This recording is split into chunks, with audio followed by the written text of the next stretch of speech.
For the Memphis Tiger Network, I'm Carrie Oldham. Coming off their first road win of the season over UAB, the Tigers fell to UCF, who came from behind to get their first Conference USA win, 70-65.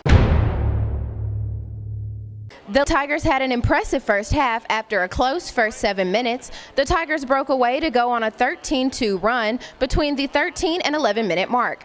Post player Nicole Dixon led the first half with 11 points and 6 rebounds.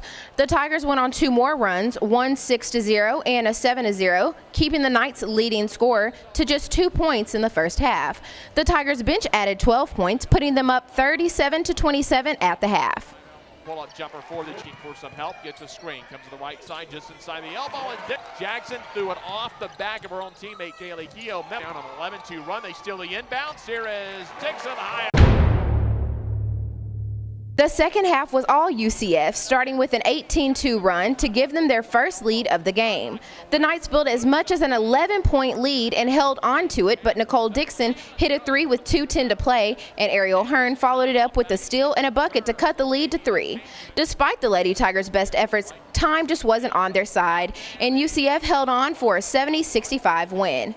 Rebounding was the difference in the second half, with the Knights out-rebounding Memphis 24-13. Nicole Dixon led the Tigers with a double-double, 20 points and 10 rebounds, and Bilquis Abdul-Qadir added 13. Ariel takes off the Fuquabe off the glass, and it's good. They can't afford to run the clock. Abdul-Qadir off the glass, good. 14.8. After the game, we talked to head coach Melissa McFerrin. I think our troubles were giving up 43 points in the second half on the other end of the floor. If the ball doesn't go through the hoop for them, then they have a hard time setting their defense into a zone.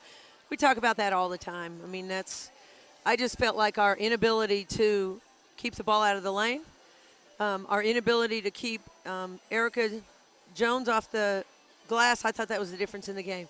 We were in our scramble defense. We gave up 3 threes in the corner. That happens sometimes when you're trapping and rotating, but we did not make a great effort to get to that shooter. So when you're shooting wide open threes, you have a tendency to make those. They made 3. We came out of our trapping defense to just, okay, let's just man up our own player. I didn't think our guards did a good job at all keeping the ball out of the lane. Post player rotated. We fouled when they got in the lane, and we gave up weak side boards. You cannot give up. I think they out-rebounded us by 14. They shot 50% in the second half, and we put them at the free throw line 24 times. So while we were a little uncomfortable offensively, 65 points is plenty of points to win. 70 is a lot of points to overcome. Yeah. Well, the problem is the big run they put on us at the very beginning of the half. I don't know that.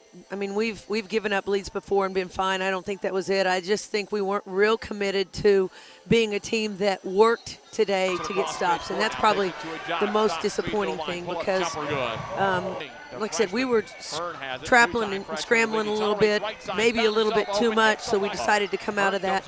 And then really, at that point in time, it was just about closing the ball and keeping it in front of you.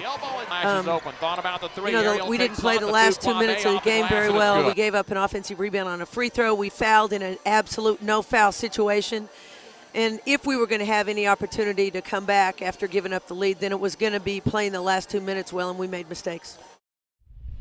The Tigers look to rebound Thursday when they host Rice here at El Marone. For the Memphis Tiger Network, I'm Carrie Oldham.